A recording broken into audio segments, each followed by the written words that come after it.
Hi, welcome to the MinuteScribe Getting Started video. In this video, I'll cover how to install MinuteScribe, how to set it up, and how to run it. The first thing to do is to install MinuteScribe. The installer file can be found in your Downloads folder when you download it from the MinuteScribe website. All you need to do is to double-click the file. However, the first thing you may see after double-clicking the file is a security warning from Windows saying, Windows protected your PC. This is normal because I haven't obtained a digital security certificate yet. I am the publisher of MinuteScribe though. So be assured that when you click More Info and Run Anyway, nothing bad will happen. So I'll double-click on the installer file. A Select Install Mode window will appear. Click on Install for Me Only. A Welcome to MinuteScribe setup window will appear. Click Next. Read over the End User License Agreement, and if you agree with the terms, click I accept the agreement, and then click Next.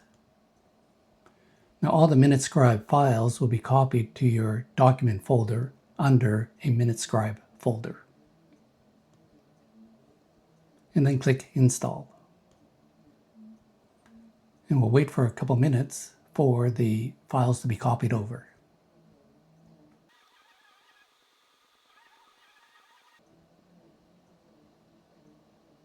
So when all the files are copied over, click Finished, and we're done.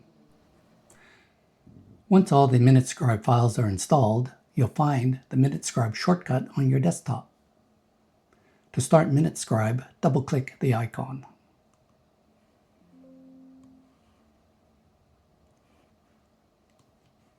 A message will appear and ask you to provide some information.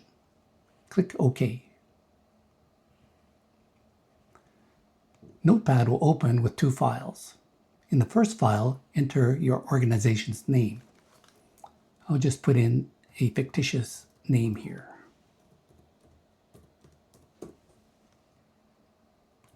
Save the file, and then go on to the Personnel tab. And here you can enter the names of your board members, principal officer, financial officer, and secretary. I'll just put in some fictitious names here. Now for board members, you can enter in as many board members that are in your organization. So just make sure you leave a blank line after the last member's name. So save the file and close Notepad. And so you're done. You'll only have to enter in this information once. Double-click the MinuteScribe icon again. Notice that the app says there are no credits. So the first thing to do is to purchase some credits. To do that, click on Credits and Purchase Credits. You can follow the instructions after that. Make sure you include your email address because the redemption code will be sent there. I won't go through that procedure here. After purchasing the credits, you'll receive an email from MinuteScribe. Open the email. It will look something like this. To redeem the credits, click on Credits, then Redeem Credit Code.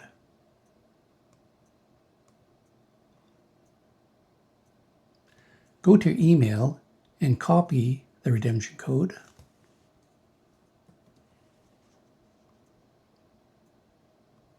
And then paste it into the redemption window. Then click Redeem. And you can see 2 credits were added. Please note that credits are cumulative. That means when you purchase credits, they get added to the credits that you already have. You don't lose any credits. Now you're ready to run MinuteScribe. To run MinuteScribe, click on Select Audio File. Click on your recording, then Open. From this point on, MinuteScribe will do its thing to process the recording and turn it into a set of formatted minutes. It takes about 5 to 10 minutes to process a 2-hour recording. While it's doing that, you have time to do something else. When you come back, you'll see your formatted minutes. You can review and edit them just like any other Word file. If you need to find any minutes that were prepared in the past, just click on the Open Minutes folder to see them.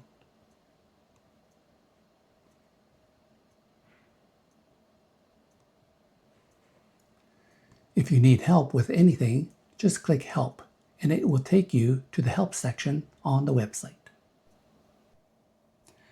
As you can see, MinuteScribe is straightforward to use. Once it's set up, it really is recording to minutes in minutes.